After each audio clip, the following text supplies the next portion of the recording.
I wasn't always a healthy eater. I would say as a teenager, I lived in the culture of Pop-Tarts and toaster strudels and convenience food. My mom worked full time, so we ate a lot of convenience food. So I never really thought about what I put in my body, I just ate.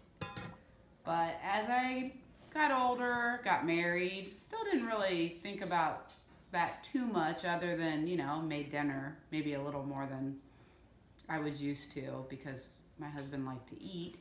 So, but I wasn't really looking at the ingredients of the things I purchased.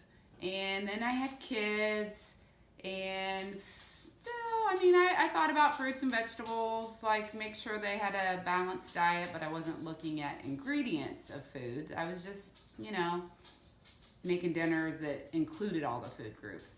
And then as my son got a little older and had some issues in school, some difficulties staying focused, and they wanted to put him on ADHD medication, I started looking more into possibilities of food causing hyperactivity and trouble focusing, and it made me start reading labels and wondering if all these ingredients in our products could affect our health. And the more I looked into it and read articles and then read books that had all these facts about pesticides and dyes and bad ingredients in our food that affects our long-term health, our memory of doing activities at school and like keeping focus and all those things, I started to take foods out of our diet that I didn't think were healthy and add more.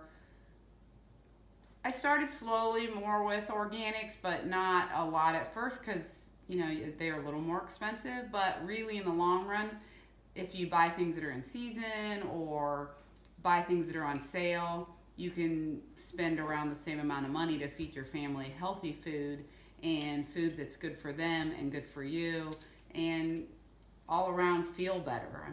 I feel better when I eat healthier. My kids perform better in sports and school, all kinds of things you see affected by good food choices. And I definitely read all labels on anything I buy. I want to know how many ingredients are in it, what kind of ingredients. But when you're buying a box of something, if it's got more than 5 or 10 ingredients, most of the time you don't even know what those things are. So you're putting things into your body that you don't even know what they are, and a lot of times they're processed chemical foods that you really don't want. So, the more you educate yourself, the more at least for me, the more I changed pretty much everything I eat and everything that my family eats, my kids eat.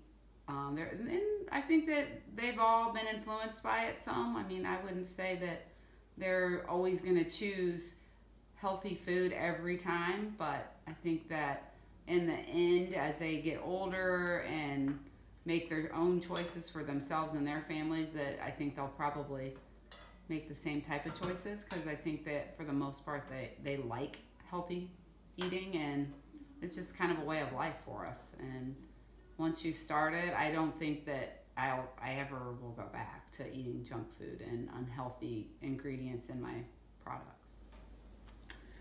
This book, The Organic Food Guide, really helped me learn about labeling, because with organics, there's lots of different labeling on our food. Things might say all natural, which really doesn't mean much of anything.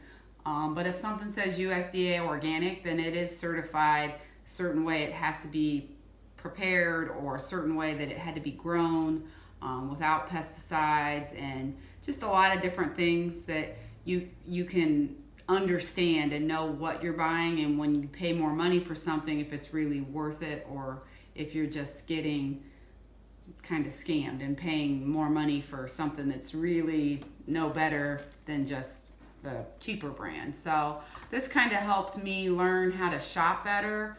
And your best bet always is the freshest food.